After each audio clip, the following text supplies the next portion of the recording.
Two of the biggest media companies in the world are getting ready to rumble in the proverbial boxing ring as a fight for 21st Century Fox is heating up. Disney's $53 billion all-stock offer is now being challenged by Comcast's $60 billion all-cash offer. Both companies are trying to diversify as a way of boosting their influence in an industry that's been disrupted by Netflix, Amazon, and other tech companies. But it's also a bit personal.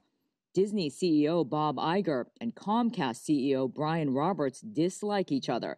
The feud reportedly dates back to 2004 when Comcast attempted a hostile takeover of Disney. I call it the jilted lover syndrome. Comcast just doesn't want to see Fox and Disney get together, and it's almost like they're willing to hurt themselves. And the stock market has shown them this because the stock has gone down substantially. They've lost billions in shareholder value since they've announced this exploration. And that's not all. Comcast would incur a huge debt to complete the all-cash deal, not to mention a giant tax hit for Fox executive chairman Rupert Murdoch and a loss in power. They're offering cash, and so there's a big tax consequence to the Murdoch family versus a stock deal that Disney's offering, which will allow Murdoch to be on the Disney board and still be a player in the industry. When you're a billionaire, power is a lot more important to you than money.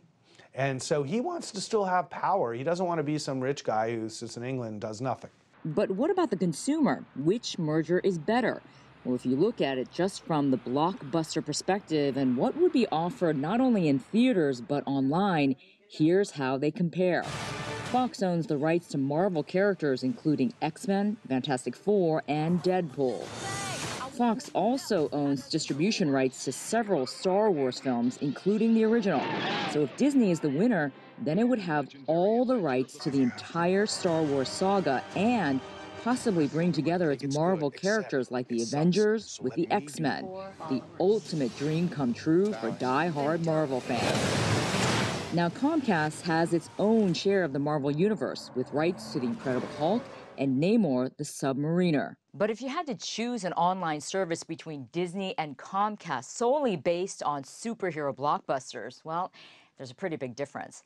And one other thing, Comcast has said it will only make a play for Fox if the U.S. approves AT&T's $85 billion buyout of Time Warner, which would set a new precedent for mega media mergers. That decision is expected June 12th. If that happens, then expect a Comcast-Disney battle royale. Mei Lee, CGTN, Los Angeles.